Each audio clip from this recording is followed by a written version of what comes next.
Morning everyone. Update on HCG this morning and the next tips going into that process. So today's Wednesday, so today will be my third very low calorie day, and I thought I'd update you with my VLA. So I've done 3 VLAs so far.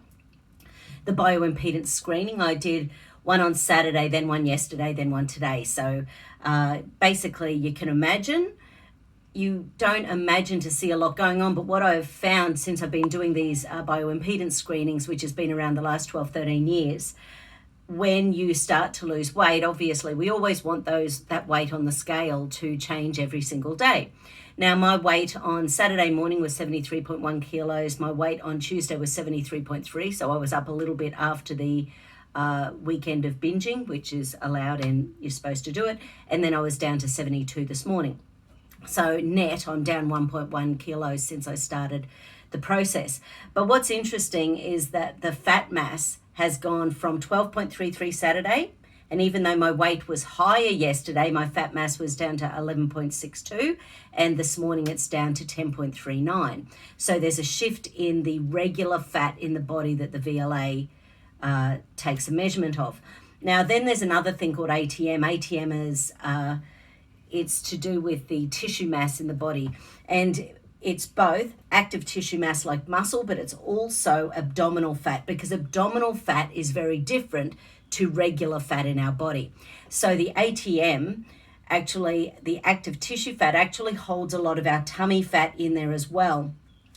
And also as we are releasing ATM from the tummy fat, it gets out into the bloodstream and then it gets recognized as normal fat. So there can be this to and fro shift from fat mass to the active tissue mass and back again throughout HCG. And when I first did HCG about 10, 12 years ago, I was doing my VLAs every day and I was sort of freaking out because I didn't know what was going on. And it wasn't until a couple of years later that I was at a seminar update for the bioimpedance screening technology that someone actually made that comment that active tissue mass can be two things, both your muscle mass as well as your tummy fat.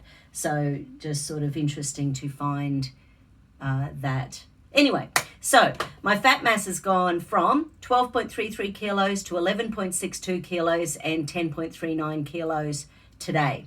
My active tissue mass has gone from an excess 0.36, and then it went up to 0.41, and now it's up to 0.89.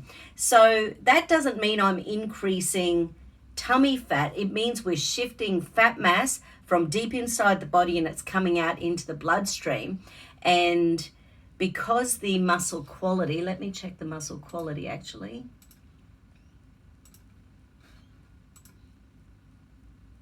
Yes, I've got some inflammation going on. So basically on the first, which isn't a surprise, once again, went to Hamilton Island last week, put on 3 or 4 kilos, as I tend to do. When I'm on holidays, I tend to enjoy myself a lot. So basically my muscle quality was 89% on Saturday morning. It went down to 83% yesterday. Now that's 6% loss of muscle quality is huge, but what that means is that I'm releasing a lot of toxins at the moment, which is what often happens in weight loss. And what that has done is made my cells more dehydrated. So inside the cells, I went from having 15.46 litres inside the cells and then down to 15.25 litres. But I ended up with an extra 800 mils outside the cells, which is your body trying to dilute toxins, which is just amazing, which is why when we're doing weight loss, you've got to drink plenty of purified water. Tap water doesn't cut it. It just does not cut it. And in fact, not only that, in fact, I'll show you. Will it help? No, I don't think it'll help. There's a website called, in Australia, it's called something with Grander Freshwater Pools. But basically, there's like a little plate that you can buy that I've bought as well. So as I showed you in a previous video, we've got a whole house water purifier. So that cost us about $4,000 to get it up and running, or $3,000 or something like that. So we've got a whole house water purifier. We buy purified water. And now I've got this Grander plate. So what that does, you put your purified water on it, and then it actually changes the molecular structure of the water so that it more easily hydrates into your body. But you can use it for everything. You can put your proteins on it, you can put your veggies on it, you can put even your tea and coffee on it to make it a better quality, so that it's structured water that gets into the cells in your body and makes you more healthy and allows your body to detox. So I sort of found out about this technology a few years ago. I've only just bought my first plate, and in Australia they're around $255. And I'm going to buy a second one soon, so I've got a couple around the house for my jugs of water for clients and jugs of water. So anyway, because the whole house water purifier, it only takes it down to 0.5, whereas you want it actually smaller than that if we're going to be drinking from it and bathing in it and things like that. Anyway, so my muscle quality went from 89% down to 83% yesterday, which is a sign of detoxing. It's a sign of inflammation. It's a sign that you've released something from the fat mass that your body then has to eliminate. Now, this happens all the time in life. If you go out and have a toxic meal, just say, pizza and beer, then, for example, and hey, I love pizza and beer, I'm not dissing it, I'm just saying that if you have an inflammatory meal, it can trigger inflammation for up to 42 days afterwards if we don't do something to quench it. So I was curious to see how I would go. I took one of my inflammation supplements that I take is called Inflavonoid Intensive Care. I like it because it's got things like ginger in, which helps circulation. It's got quercetin, which is pro your immune system and good for the lymphatic system. It's got the activated turmeric, curcuminoids in it, so they need to be activated in order to reduce inflammation. It's got white willow bark, which is like a natural salicylic acid, like aspirin sort of thing. So it's got some really good ingredients in it, and it just works well for me. So I took 4 of them last night before bed to sort of see where it sits, and I'll continue to do that because I prefer not to take them on an empty stomach for me because of the ginger. Some people can do it, but I tend to feel a bit icky because ginger will stimulate the hydrochloric acid, and because my first meal during HCG is around that 1 o'clock, I prefer to leave it until then so that I'm doing intermittent fasting as part of this process as well. So my inflammation, so firstly, the cellular active tissue mass quality went from 89% down to 83% yesterday. Now it's back up to 88% today.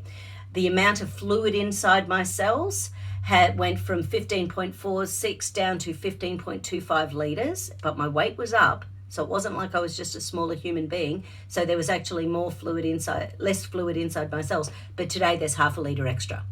So there's 15.74 litres inside my cells. Whereas on the outside of the cells, so you want about a 60-40 ratio in a perfect world, and it's much harder for women than men, but you want about 60% of fluid on the inside of the cells and about 40% of fluid on the outside of the cells, which indicates your body is sucking in nutrition and excreting waste products. So that's all about essential fatty acids in the cell membranes. It's about the sodium potassium pump. There's all this stuff that goes into that, but also the more toxic we are or inflamed we are, the more fluid you have on the outside of your cells, because the fluid is trying to dilute the toxins. Okay? So that's why we have inflammation in the body. It's why we feel puffy. It's why we can put on a kilo overnight when, you've really only had a little bit of bad food the day before. You go, I didn't eat a kilo of stuff. It's not about the amount of food that you ate. It's about the amount of inflammation your body is in, and your body has had to store fluid to dilute it. Okay? So inside the cells on Saturday, I had 16.01 litres. Then yesterday, outside the cells, yesterday I had 16.86 litres. So it was an extra 800 mils outside the cells in my body, which indicates inflammation. But today it was down to 16.33. So just yesterday to today, my fluid inside has gone up by 500 mils and my fluid on the outside has gone down by 600 mils. So there's a 1.1 kilo difference that isn't anything to do with the fat mass, which to me is quite good. And once again, getting that muscle quality back up is also about removing brown fat from inside your muscles. So the muscle quality is improving. There's also something in there called the phase angle. So basically what we want for women, we want a phase angle of about 7. It's about the amount of mitochondria inside your cells that's pumping out energy for you, ATP. So the lower it is, the less energy we've got.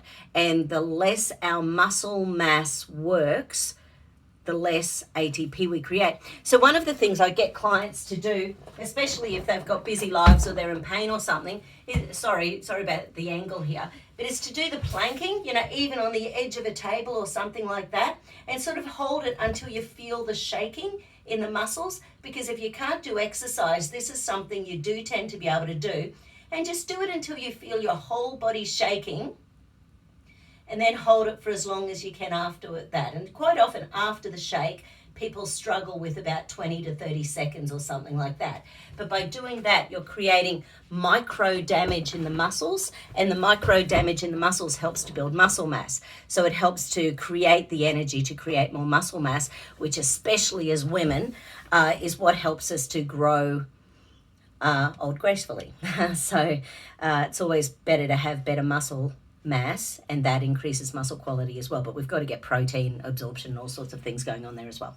So anyway, so that's the so my phase angle, at the moment it's about 6.24, but it plummeted yesterday. So on Saturday it was 6.22, it went down to 5.82 yesterday, now it's back up to 6.24. So this just shows you what inflammation does to our muscle mass.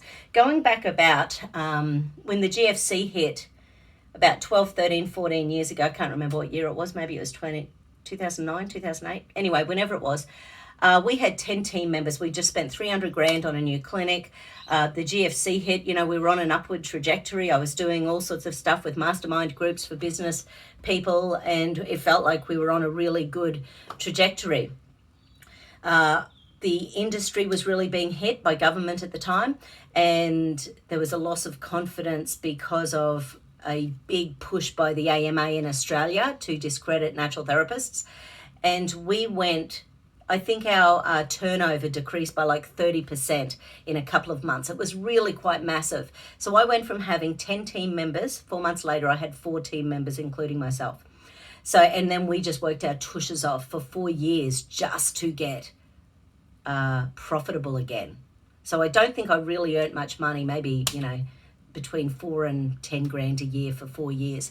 So, and that because the costs were so huge and we just had to pay ourselves out of that debt that the GFC had really hit. Now, my point is that when that first started happening, I was doing my VLAs regularly, and in a very short space of time, I lost 30% muscle quality, and I lost about 4 or 5 kilos of muscle mass. So stress eats away your muscle mass. Stress makes us inflamed.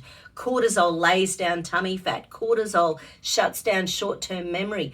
Cortisol has this massive effect on the body. So when you're not sleeping, when you're stressed, when you're thinking about things all day, every day, it makes such a huge difference in your body composition. Now, you saw my balance a few weeks ago where I sort of lost it. Stress-wise. Since then, I've been taking the 4 to 8 Resilians a day, and that has helped me more sleeping than anything I've taken in the last 2 years. So once again, it was interesting doing a balance on myself and finding out what I actually needed, as opposed to me just guessing and giving myself, because I take all sorts of stuff for sleep. I take 5-HTP or Kava or melatonin and all sorts of things, but this Resilian has felt better in my body recently than anything has in a long time. So anyway, getting back to the VLAs. So anyway, just be aware that you probably will, in the first few days of starting HCG. And what I recommend is that you find somewhere locally who manufactures HCG. If you can't find that, find someone that can get it to you via public transport, not planes if you can, because the radiation in the planes can mess with the homeopathics. But if you do have to get it flown in from somewhere, and I'm always happy to send it, but you just need to realize it's a homeopathic. There's a thing called trituration, which is basically activating the energy of it. So you need to shake it about 100 times to reactivate it. Okay? So if you do end up getting it flown in from somewhere, just make sure you're activating it. So every time I take it, I just make sure I give it a good shake, because it activates it again. If you're too hungry on HCG, the homeopathics aren't working. And the drops that I get in Australia is 10 drops 3 times a day. And it's good to do it something like, say, 6 a.m., 12 p.m., 6 p.m., 6 a.m., 12, 6, or 7 and 1 and 7, so that it's nice and spread throughout the day, because each time you take the homeopathic drops, it stimulates, sorry, my computer's turned itself off. It stimulates the release of brown fat. So therefore, if you forget to take your second lot of drops till, say, 4 o'clock in the morning, afternoon, and it's been like 10 hours, your body is then going to be starving. So you've got to take those homeopathics regularly in order to get the best out of your HCG. Come on, little computer. Have I just had I think, that's funny. My computer has just switched itself off. Actually switched itself off. How bizarre. In fact, I might just go outside and check the electrical thing, since I've got a client arriving in a minute. And it's a big couple of days for testing. I'm doing a few bits and bobs. So yeah, the inflammation is a big thing. And, oh no, nope, they're all on or off. They're all working. Cool. But I think that's something that doesn't get discussed with weight loss enough out there in weight loss world, because if we are eating toxic foods, then that's going to increase inflammation. Now, people will often do things like have lots of diet soft drinks, diet things and stuff like that, and the problem with that is that they're toxic. So you might be getting 0 calories but actually having a problem because your body is there's my baby. Yeah, anyway, yeah, you might not be having results, because if you're having the diet soft drinks, that can be really impacting on the way that your body is working from an inflammation perspective, because they are inflammatory. If you can find a natural low-cal drink that has no toxins in it, go for gold. Like I did know a few years ago, even Coca-Cola brought out one that had stevia in it, but it was only 30% of the sweetness came from stevia. So in other words, there was still plenty of aspartame in, and aspartame, you know, it's just known for neurological damage and stuff if you look into that. Now I'll try to get my thing back up again. Anyway, I've sort of tried a couple of times this year to get into HCG, and I just haven't had the enthusiasm. It's been such a stressful year, and I know it's been stressful for everyone. I'm not saying that I am on my own there by any stretch of the imagination. Yeah, so the BMI hasn't shifted very much at this point, by the way. So it started at 28.55. Once again, the inflammation went up, and it went up to 28.63, and now it's at 28.13. So it has shifted a little bit. From the health perspective, 18 to 25 is normal, 25 to 30 is overweight, over 30 is obese, over 40 is grossly obese. So, and then over 50 is morbidly obese. And obviously, people go, oh, yeah, it doesn't work because of footballers. Yes, footballers are an interesting specimen of human beings where they have oodles and oodles and oodles of muscle mass. I'm not talking about them. That obviously is not me. So when I'm talking excess muscle mass, I know that's my tummy fat. Hey, I'm not kidding anyone. So my fat mass has gone down from 12.33, 11.62 down to 10.39. My muscle, the ATM, the active tissue mass, has gone from 0.36 up to 0.41 up to 0.89. But that all has to go as well, because that's excess tummy fat. Until my tummy waist measurement is back into normal, then it's not okay. So, and remember I told you in another show that what we needed to do was have the sucked in measurement of less than 32.5 inches. So I'll just, so that's sucked in. I've got no idea what this is. And sucked in just takes the fluid out of your intestines. Okay, so mine's currently about 33 3/4. So my aim throughout this process will be to get that under 32.5. And that's actually for general health. So that's for less diabetic risk and better heart risk and better cancer risk. And because having a higher waist measurement is worse for all-cause mortality. So it doesn't matter what it is, it's just better. So getting that down is obvious, it's going to make me feel better too. Let's not kid ourselves. So that is my results over the last few days. Inflammation is huge, toxicity is huge, plenty of purified water. Find your HCG drops locally if you can. 10 drops 3 times a day is the dose that I recommend. And people who can't stop exercising, I recommend to have a 4th dose per day, to try to, because when you exercise, you can release cortisol. So that can actually shut down the release of the brown fat from deep inside. When Dr. Simeon's developed this program 40 plus years ago, 40 plus to 60 plus years ago, he said no exercise. And he was doing injections of HCG under the tongue on a daily basis. And the other things that are important, and once again, there's lots of stuff that is said out there about this, and I really should get an ebook going. But basically, moisturizers and things like that can actually absorb through the skin. So you shouldn't use moisturizers throughout the process of HCG because moisturizers can penetrate, and a lot of moisturizers have oils in them. So the oils get in, then your body thinks that fat in the bloodstream is part of your daily nutrition during HCG, and it won't bother releasing brown fat. So just a couple of little tips for the day. Have a great one. Love you all, and take care of you. Okay, bye.